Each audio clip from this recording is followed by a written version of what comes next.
30 तारीख को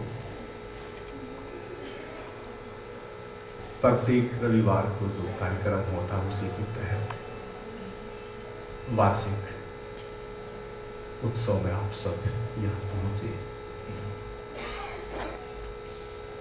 जो नया साल, जो नव वर्ष की जो वेला, जो आपके लिए आए दिन एक नया दिन होता है, लेकिन फिर भी नया साल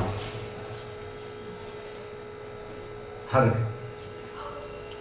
कुछ समय के बाद, या उसको 365 दिन कहें, या जो समय सीमा हमने तय की है उसके दिन के उत्सव के रूप में हम मनाते आ रहे हैं।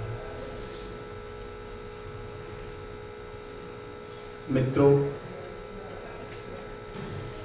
इस नए साल में आप सबका तहे दिल से और हृदय से जो आने वाले हैं, कुछ समय के बाद आप उसमें आगमन कर जाएंगे, आपका तहे दिल से हृदय से स्वागत करते हैं, स्वागत करते हैं, स्वागत करते हैं।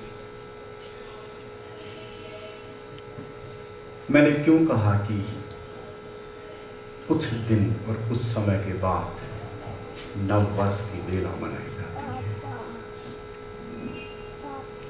या 365 दिन हमने तय किए हैं, या एक समय सीमा तय की है। देखा जाए नयापन और नया तो हर दिन नवनूतन होता है।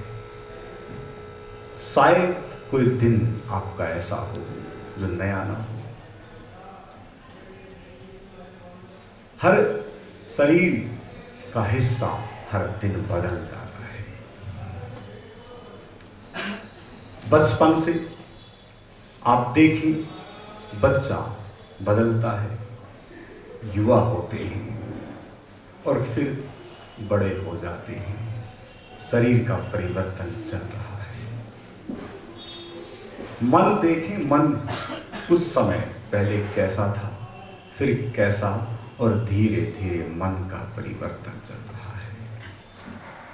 और आज साइंटिस्ट और वैज्ञानिक इस खोज में भी लगे हैं कि पृथ्वी भी बदल रही है। कुछ ना कुछ पृथ्वी में भी कुछ चेंज आ रहा है। और गहरे में गए तो देख रहे हैं कि कुछ न कुछ सूरज की स्थिति भी बदल रही है। और फिर देखते हैं कि पूरा ब्रह्मांड और पूरी गैलेक्सी बदल रही है। ये बदलाव तो चलता रहता है, ये परिवर्तन तो चलता रहता है। इसलिए नवनूतन और परिवर्तन तो आए दिन होते रहते हैं, और उस नवनूतन, उस परिवर्तन के हिस्से से आप जुड़े रहे हैं और जुड़ते रहे हैं सदा से।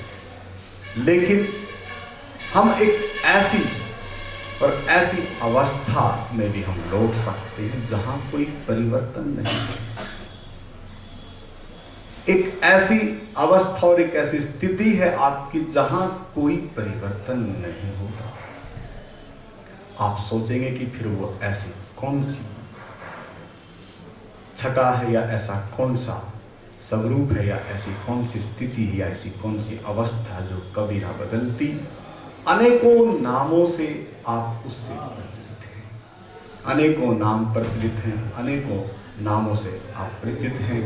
उन नामों का जिक्र ना करते हुए बस मैं इतना जरूर कहूंगा कि वो धरोहर, वो स्वामित्व, वो मालकियत आपके पास है, और आप लेके जन्म के साथ उसको पैदा होते हैं। इसलिए जब भी जिसने भी उसको पाया है तो उसका जीवन बदल गया।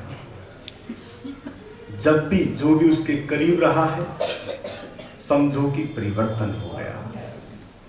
और वो परिवर्तन है। शरीर का नाम परिवर्तन है, मन का नाम परिवर्तन है। शरीर और मन से पार की जो स्थिति और जो अवस्था है आपकी, जिसके कारण शरीर और मन दोनों हैं, उस पार की स्थिति का अनुभव हो जाता है।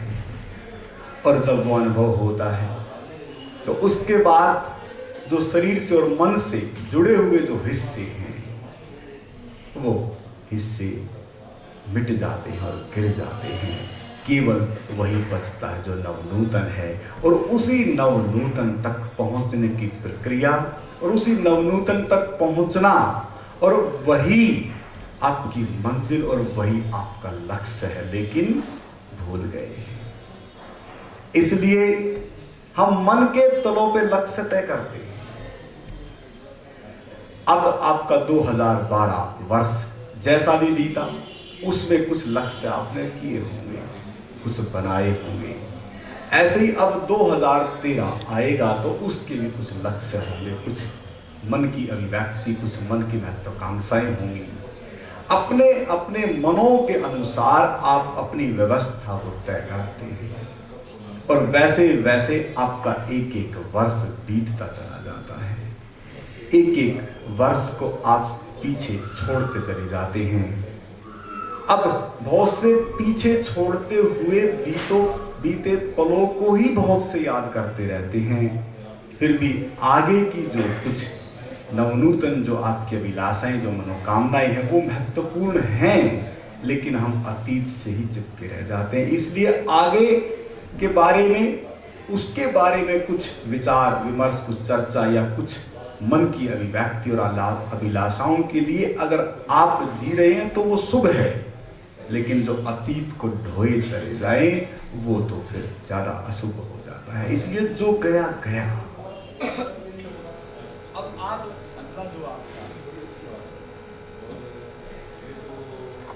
उनको पूरा करने के लिए आप तत्पर रहते हैं, लेकिन यहां आप एक एक वर्ष को पीछे भी धकेलते जाते हैं।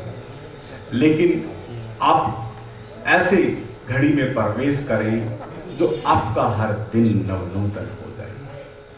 इसलिए उस घड़ी में लौटना, उस घड़ी में प्रवेश करना, और उसी को ध्यान में रखते हुए एक बहुत बड़े लेखक हुए हैं, कुछ लोग परिचित भी हो सकते हैं, मिखाइल नेमी, जिन्होंने किताबे मिर्दात एक बुक लिखी है, जो राधा स्वामी वालों ने उसको हिंदी अनुवाद किया है।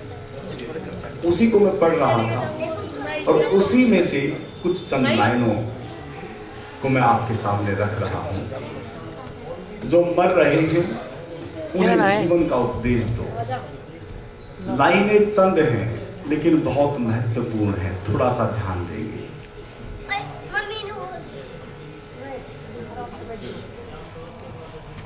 जो मर रहे हैं उन्हें जीवन का उपदेश दो, जो जी रहे हैं उन्हें मृत्यु दो।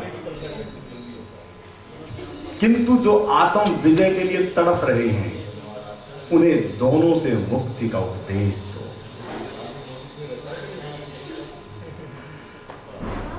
जो मर रहे हैं उन्हें जीवन का उपदेश दो, जो जीवेशना की शक्ति से भरे नहीं है, जो जीवेशना की जो शक्ति जो आपके भीतर है, उसके प्रति एक निराशा किसी कारण, किसी वजह से भी, और समाज और परिवार में रहते रहते बहुत ऐसी अटखेलियां आपके जीवन में आती हैं कि पल पल आप निराश हो जाते हैं, पल पल हताश हो जाते हैं, पल पल उदास हो जाते हैं। लेकिन उस उदासी में बहुत कुछ आपके भीतर से सिकुड़ जाता है। उस पल और उस समय में आपके भीतर बहुत कुछ सिकुड़ जाता है। उसी को कहते हैं कि जो हमारा जो ऊर्जा का जो क्षेत्र था वो सिकुड़ जाता है, यानी कि जीवेशना की जो प्रबल जो शक्ति थी वो कम होने लगती है। और तब ऐसे में मिर्दात कहते हैं, जो लेखक, जो इसके मेन जो लेखक हैं उसका जो कैरेक्टर है वो मिर्दात है, वो कहते हैं कि जो मर रहे हैं उन्हें जीवन का उपदेश दो।